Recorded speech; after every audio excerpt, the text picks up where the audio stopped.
Good morning, everybody. Let's close our eyes and take 3 breaths to arrive. So deep breath in, sitting up nice and tall. Let's breathe out through our mouths as we exhale. See if you can make it quite noisy. Inhale through the nose. Exhaling through the mouth.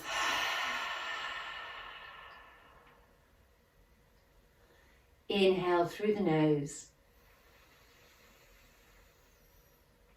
And exhaling through the mouth. Taking a little wriggle, feel into your spine. Feel into each part of your body. So a morning practice is very different to even an after breakfast practice. So if you've just got out of bed, like I have, then you will have, it will be way more restrictive than it would be normally. So go super, super gently. We are practicing for Vishuda chakra today, which is the throat chakra. So we've done the bottom chakras, and on that journey, that's a very physical journey, because the lower half of the chakras are all about the material plane. And then once we come above the heart, we start to go into the energetic plane much more. So when you're in the throat chakra, you're in the etheric realms, and the elements of vibration and resonance are what's represented by the throat chakra.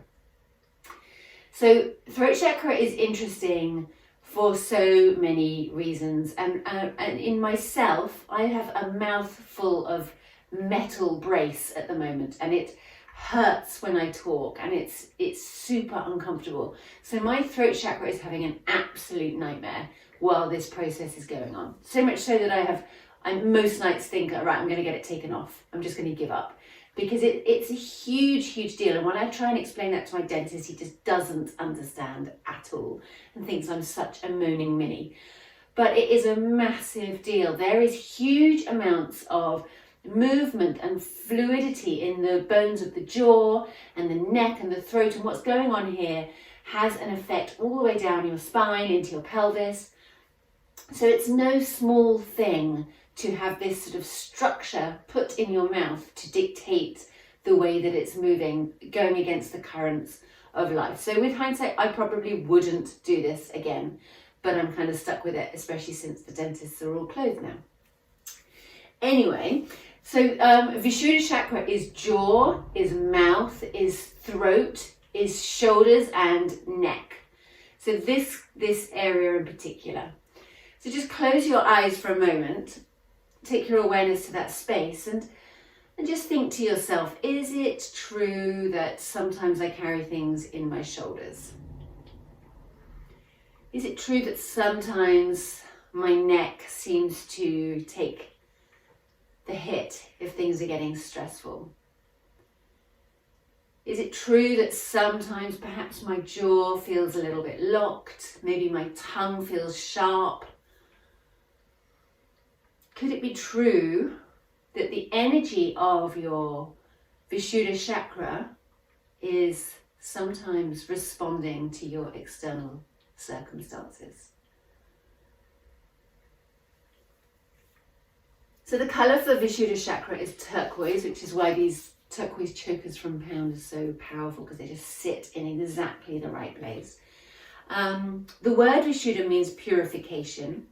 It's about your ability to express and communicate. So in its bluntest level, it's the words you use, the tone you use, and in its more subtle level, it's your vibration that you emit, the way that you make people feel when you walk into the room, the way that you take on board other people's vibration and let that influence the way that you feel. So when we're working with Vishuda, we're fine-tuning our vibration and creating a clearer resonance, tuning into the vibration of love and higher realms of consciousness. And the ways that we do that are really through using our voice, so singing, mantras, singing in the shower, whatever, singing while you cook, while you drive, that's working with Vishuda chakra. Nutrition is a really important ingredient for Vishuda chakra. The food that you eat massively influences your vibration. As you know from those nights that you've eaten a huge Italian delicious meal but maybe eaten too much, your vibration just kind of hits the floor. Whereas when you've eaten an amazing nutritious salad that's freshly picked from the garden that you're sitting in, your vibration soars. So the nutritional aspect of Vishuddha chakra is really important. And meditation. So whilst we're going to be doing a yoga practice today, the real journey for the top 3 chakras is much more about breath and meditation rather than the movement side of things. Okay, so that's enough chit chat. Bring your hands to your knees, sit up nice and tall, let your shoulders come away from your ears. We're going to begin sitting. And we'll start with Ujjayi breath. If you've never done Ujjayi breath before, it's in and out through the nose, but you're feeling the vibration in your throat. So there's almost a gentle contraction in the throat that makes it really able to feel, to sense the movement of the breath, but also it becomes audible. It's like a gentle snore. It doesn't matter at all if that's too much for today, but if you're familiar with Ujjayi breath or you want to play with that, as you inhale and exhale through the nose, see if you can locate that movement in your throat.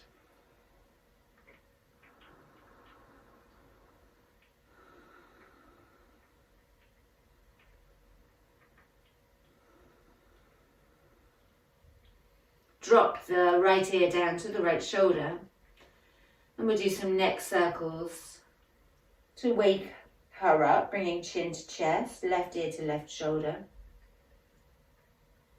And let's drop down again, chin to chest, right ear to right shoulder. Going gently, such a sensitive part of the body. And I'm chuckling to myself when I ask you, do you ever carry anything in your shoulders? Because I'm a yoga teacher, so I've seen 50,000 million people holding stress in their shoulders. I know what the answer is. And the same with the jaw, the tension around the jaw is a massive part of when I'm doing a massage. Coming back up to center, getting nice and long and tall through your neck. Dropping right ear down to shoulder, creating a rainbow with the crown of your head as you come up and over. I know from the years of doing bodywork and yoga that neck, throat, jaw, shoulders in women is just sometimes quite debilitating how much tension we carry there.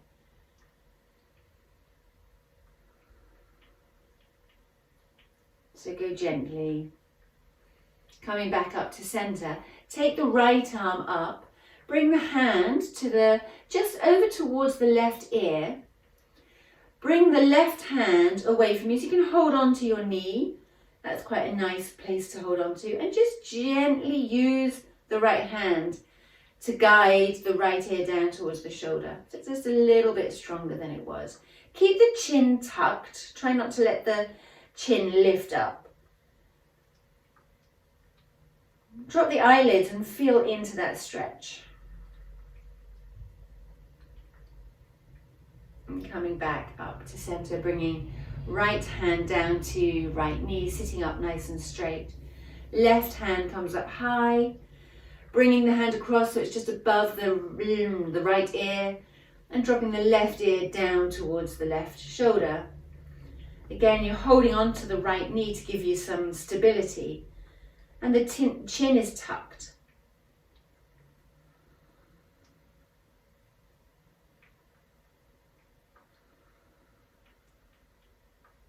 And coming back up to center.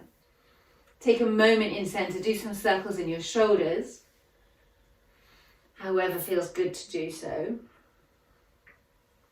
And then we're going to come up onto our hands and knees.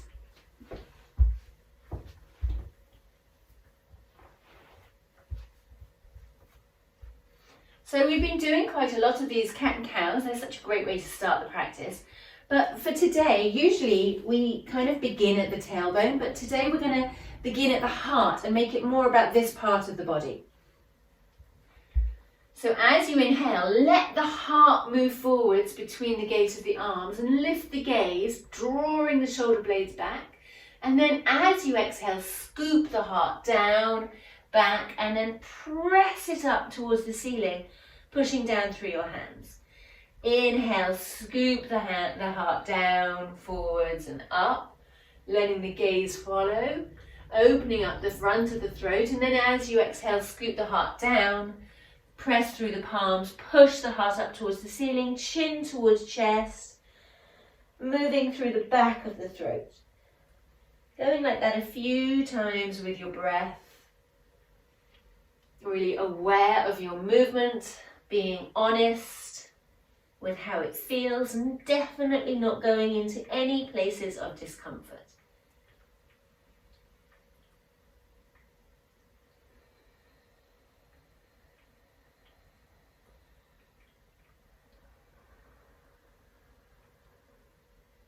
And then from here, we're going to drop down onto our forearms. So elbows come to the floor, step the legs back, drop the hips down, and you're coming into Sphinx pose.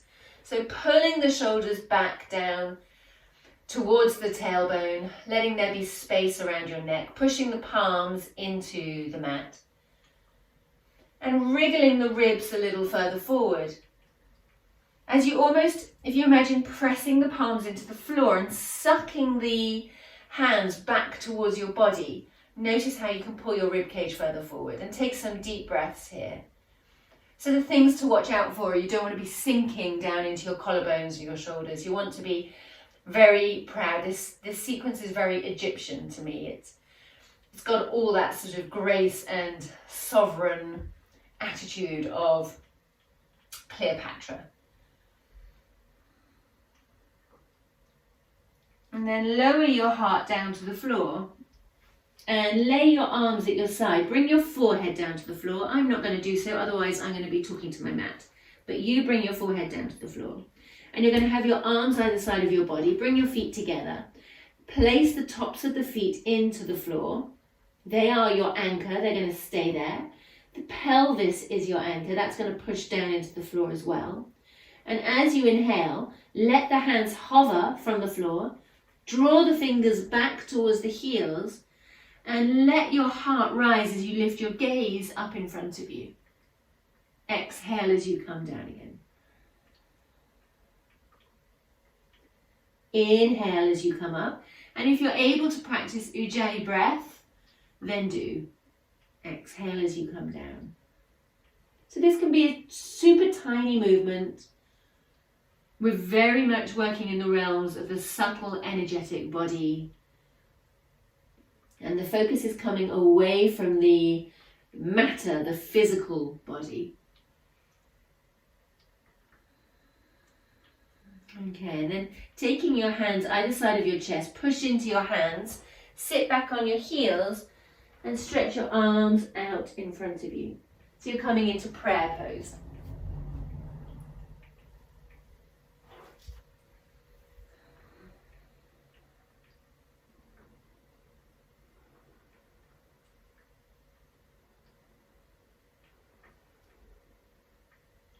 And then returning all the way back onto your tummy.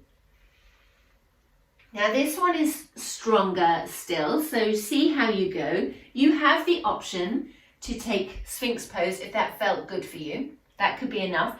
You can even bend your knees. That does change things if you bring your feet together. That could be a really nice modified version.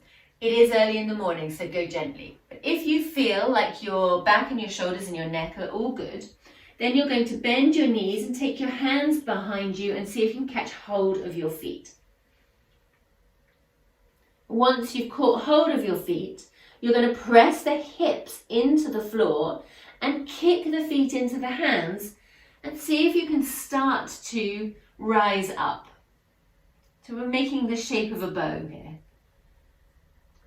And notice your breath. So if this is too much, then you're going to be holding your breath. But if you're able to practice Ujjayi breath, and if you feel the breath is still long and smooth and oceanic, then excellent, let's carry on. And this rocking movement happens as the diaphragm engages with the breath. So as I inhale, My tummy expands, and as I exhale, it drops.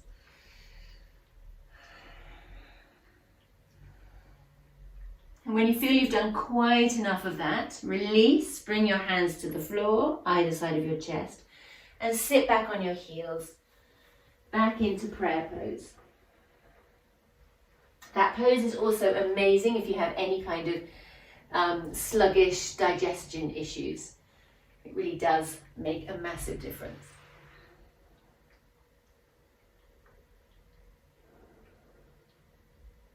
And then coming back up onto all fours, let's flip over the other way. So we're going to come onto our bottoms.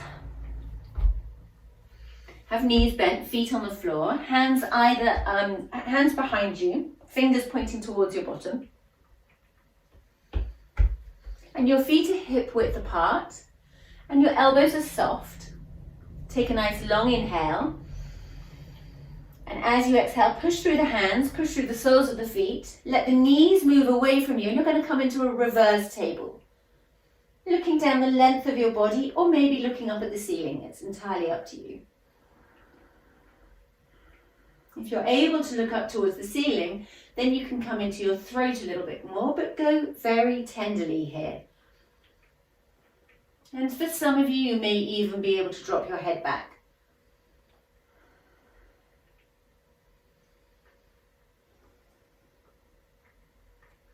Exhale as you come back down. Okay, keeping the hands there, we're going to straighten the legs, point the toes, have the feet and the legs together. So what happens when we practice this is sometimes they want to split out and drop out to the side. So very consciously suck the legs in towards one another, soften the elbows, push down through the palms, lift the hips and let the toes move towards the floor as again you look up to the ceiling. Maybe you can drop your head back. Reach up out of your collar. It's so easy to drop into your shoulders and your collar here, but you want to get height in the heart if you can. And exhale as you come back. Okay. Soften your knees.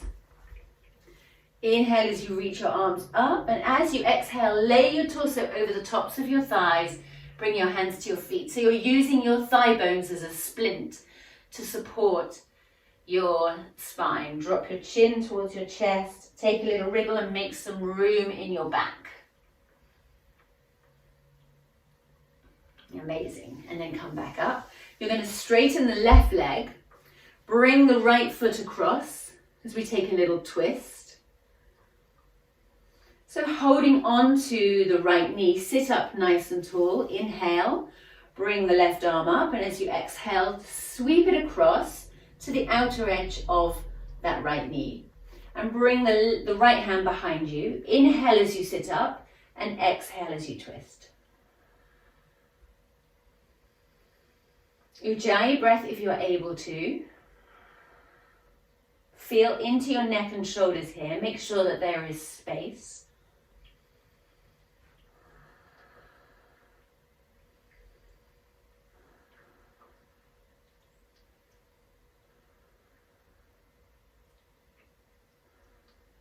And inhale as you come back.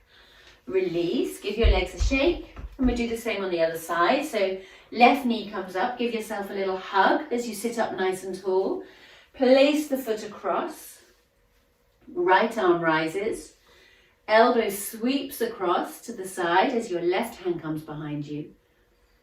Just notice how this foot on my right leg is up at 90 degrees. It's not just sort of hanging out, it's very strong. And breathe and twist.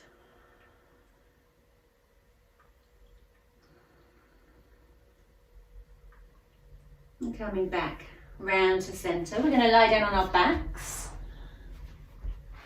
So you might want to scoot down towards the bottom of your mat as you give your knees a hug. Thread your hands on the inside of your knees, catching hold of your shins.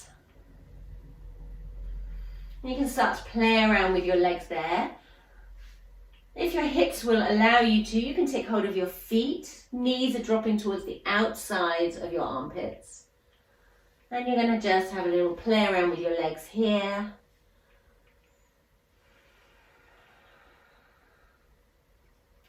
And that may be enough for you for today. But if you feel confident that your neck and shoulders are all good, you can release the feet. Use your hands as a kind of steer to bring your feet overhead, and just keep your knees bent and bring them to your forehead.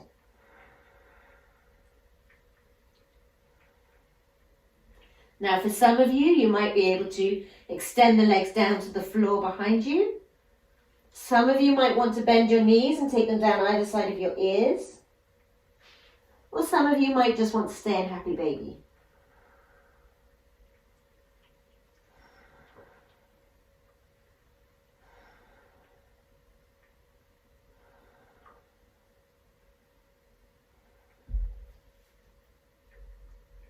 And using your hands as a little handbrake, you're going to slowly roll your way back. And once your hips are on the floor, keep your knees bent. You're going to slide your hand underneath your bottom, so you're actually sitting on the tops of your hands. And then you're going to straighten your legs, pointing your toes. Your arms are straight beneath you. As you bend your elbows, your chest is going to rise, and you're going to let your head hang off the floor. So the crown of your head is a couple of inches away from the floor. The heart is the highest point of your body. And you're going to breathe into your throat. Keep pointing your toes.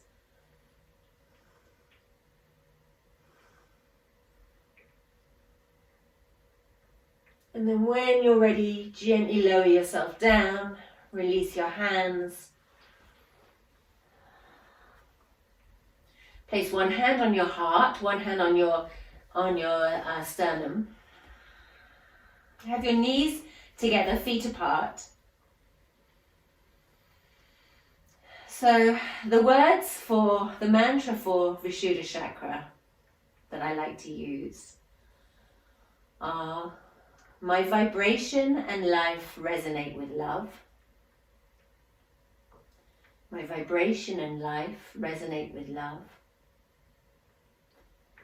I am safe to be heard and to express myself. My words are true.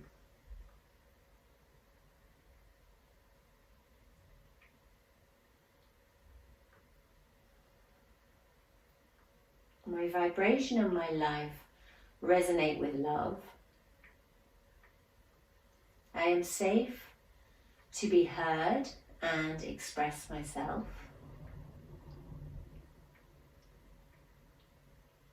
My words are true.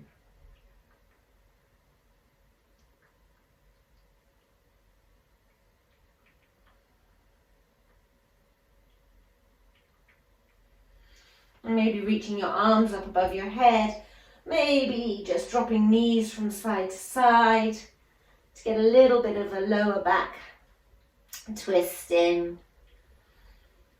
And then rolling to your side and slowly making your way back up to sitting. Well done, everyone. Have a super, super day. And I'll be back tomorrow with a guided meditation. So in the meantime, you are safe to be heard and express yourself. Go do that thing. Namaste.